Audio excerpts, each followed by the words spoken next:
Amahoro amahoro bwoko bw'Imana God's people aho muherereye hirya no hino ku isi muri mu buzima bugiye butandukanye, hariho intego yo kugira ngo mutavuguruza cyangwa mutajya kure y'icyo Imana ibasaba gukora. Ndabasuhuje, amahoro y'Imana n'ubuntu bw'Imana bigwire muri mwe, mubiheshejwe no kumenya Imana na Kristo umwami wacu.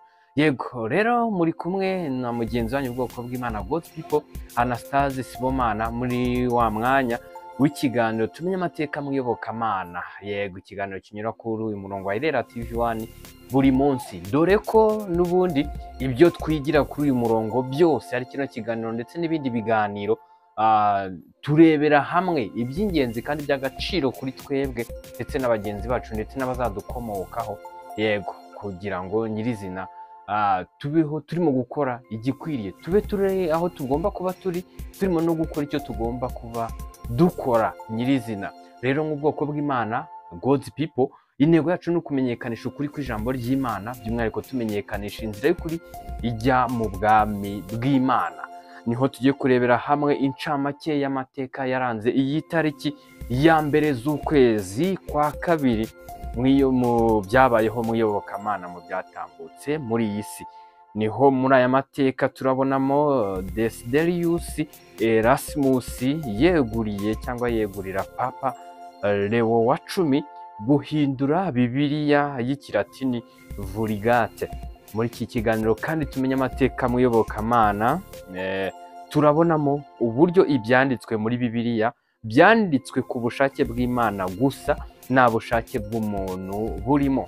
Rero God's people aho muherere hirya no hino, twishimire kandi tunezerwe yuko buri kimwe cyose Imana yakitumenyeshereje mu byanditswe mu gitabo cya Bibiliya.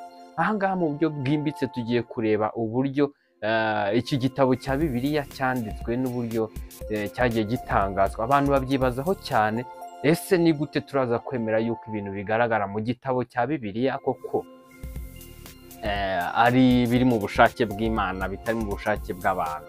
Rero ubwoko bw'Imana, dore ko God's people tunezezwa no kumenya icyo Imana ishaka kugira ngo tucyubahirize. Buriya biba byiza cyane kandi unezerwa iyo uri ahantu ukaba urimo kuhakora n'icyo ugomba gukora. Tukiri kuri uyu mubumbe w'isi, kubaho turiho, ahubwo nyirizina dushake icyo tugomba gukora no kubahiriza mu gihe tukiri kuri uyu mubumbe w'isi. Yego, kugira ngo tutaza gupfusha ubusa igihe cyangwa tutaza guhomberwa mu gihe twakagombye gukora icyo tugomba gukora nk'inshingano yacu nka God's people. Rero nyirizina tugiye kurebera hamwe aya mateka ku buryo burambuye, ariko twibukiranya yuko mbese ni ibintu tuba dusanzwe tuzi, ariko kubivuga no kwibukiranya ntacyo bitwaye. Nk'ubwoko bw'Imana buri gihe, buri hantu, kuri buri gikorwa doza umutima ku by'iwacu mu ijuru. Niho usanga n'ubundi ikintu umuntu aharira igihe kirekire mu buzima bwe, agatanga imbaraga n'ubutunzi ku bw'intego y'icyo kintu. Icyo kintu niyo Mana ye, cyangwa icyo kintu kiraza guhishura Imana ye nyirizina. Rero tugiye kurebera hamwe aya mateka ku buryo burambuye yaranze iyi tariki ya mbere z'ukwezi kwa kabiri. Yego, aho tugiye kureba ku ya mbere Gashyantare mu mwaka w'1516 Desiderius Erasmus yeguriye Papa Leo wa 10 guhindura Bibiliya y'ikilatini Vulgate. Yego, ya Bibiliya yahinduwe na Papa Leo wa 10 ahari kubera ko umurimo wari uteje akaga muri politike. Yijeje Papa ati ntabwo dushaka gusenya inyandiko ishaje kandi yemewe na benshi Vulgate, ariko uyihindure. Yego, ariko uyihindure aho yangiritse kandi usobanure neza aho idasobanutse. Luther, Tyndale n'abandi baprotestanti bashingiye ku ndimi gakondo zabo ku buhinduzi, kandi bashima icyifuzo cya Erasmus cyo kuvugurura. Yego, cyangwa kuvugurura izo nyandiko cyangwa izo nyigisho nyirizina. Aya mateka twatangarijwe n'urubuga rwitwa christianitytoday.com. Nk'ubwoko bw'Imana God's people tugiye kurebera hamwe nyirizina aya mateka n'iki dukwiye kwiyigiraho. Ese Bibiliya iraza kuyavugaho iki dukurikije icyo amateka arimo gutangaza. Niho nyirizina tugiye kurebera hamwe uburyo ibyanditswe muri Bibiliya byose cyangwa ibyanditswe muri Bibiliya byanditswe ku bushake bw'Imana gusa, nta bushake bw'umuntu burimo. Ese koko ibyo bintu niko biri? Ese iri jambo ry'Imana cyangwa iki gitabo cya Bibiliya kibonekamo amagambo y'Imana cyanditswe ku bushake bw'Imana koko cyangwa ni ubushake bw'abantu?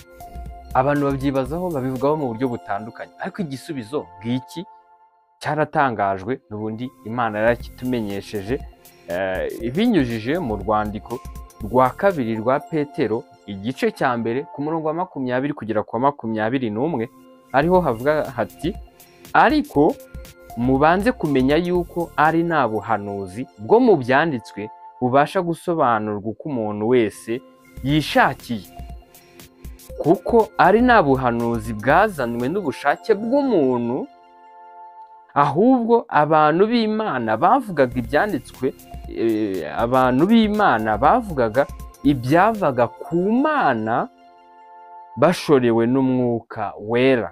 Ijambo ry'Imana hano rirabyerekanye cyane. Iki ni ikibazo abantu benshi bajyaga bibazaho cyane, ugasanga hajemo urujijo, kwibaza byinshi, kutaza kwemera icyo Bibiliya ivuga bitewe n'uko batazi nimba byaranditswe ku bw'ubushake bw'umuntu cyangwa bw'Imana. Ariko igisubizo kirabonetse hano yuko ibyanditswe yuko muzamenye yuko ari nta buhanuzi bwo mu byanditswe bubasha gusobanurwa uko umuntu wese yishakiye, kuko ari nta buhanuzi bwazanywe n'ubushake bw'umuntu. Ijambo ry'Imana ryerekanye yuko bitazanywe n'ubushake bw'umuntu cyangwa igitekerezo kitaturutse ku muntu, ahubwo abantu b'Imana bavugaga ibyavaga ku Mana. Abantu b'Imana bavugaga ibyavaga ku Mana bashorewe n'Umwuka w'Imana. Rero ibi ngibi twamenyeshejwe mu bigaragara muri iki gitabo cya Bibiliya, biza kwigisha umuntu, biza kwemeza umuntu icyaha cye, biza kugorora umuntu, biza kumuhana cyangwa biza kumutoza icyo agomba gukora, biza kumugorora, biza kumuhugurira icyo agomba kugeraho. Ibi ngibi ntabwo byazanywe n'ubushake bw'umuntu, ahubwo byazanywe n'ubushake bw'Imana, byaje ku bw'ubushake bw'Imana nyirizina. Ariko byavugwaga n'abantu b'Imana bivuye ku Mana, babaga bashorewe kandi n'Umwuka w'Imana, bashorewe n'Umwuka Wera. Ubwoko bw'Imana tumarana amatsiko, cyangwa umenyeshe n'abandi ibintu ntubyihererane. Menyesha mugenzi we, menyesha inshuti yawe, menyesha gurupe urimo, ubamenyeshe yuko ibyanditswe muri Bibiliya bitanditswe ku bw'ubushake bw'abantu, ahubwo byanditswe ku bw'ubushake bw'Imana. Nta muntu wabigizemo uruhare, nta n'igitekerezo cy'umuntu cyagaragayemo kugira ngo bize kumenyekana cyangwa kumenyeshwa abantu turi kuri uyu mubumbe w'isi. Ibi bintu wibitera umugongo, wibitererana, ndetse wibyirengagiza cyangwa ngo ubigire iby'abandi. Ni iby'umuntu wese uri kuri uyu mubumbe w'isi. Kubyubahiriza ni iby'ingenzi, ariko uraza kubyubahiriza ari uko wabimenya. Rero igikwiriye ni uko dukomeza kwigana cyangwa ukigira n'ahandi, ugashaka buryo ki umenya ijambo ry'Imana, wiga ibyanditswe muri Bibiliya ibyo ari byo, nicyo bigusaba gukora icyo ari cyo, kugira ngo buri hantu, kuri buri gikorwa, buri gihe ubashe gukora icyo Imana ishaka, uhora utekereza ku byo mu bwami bw'Imana. Ndabashimiye rero, tubonye nyine uburyo ki ibyanditswe muri Bibiliya byanditswe ku bushake bw'Imana, nta bushake bw'umuntu bugaragaramo. Rero ndabashimiye ubwoko bw'Imana, God's people, dore ko intego yacu ari kumenyekanisha ukuri kw'ijambo ry'Imana. Nawe utarakora subscribe wayikora, kugira ngo tugumye twigane, dusobanukirwe icyo tugomba kubahiriza, ari cyo Imana idushakaho tukiri kuri uyu mubumbe w'isi, tukibasha guhumeka. Ndabashimiye, amahoro y'Imana n'ubuntu bw'Imana bigwire muri mwe, mubiheshejwe no kumenya Imana na Yesu Kristo umwami wacu. Murakoze cyane.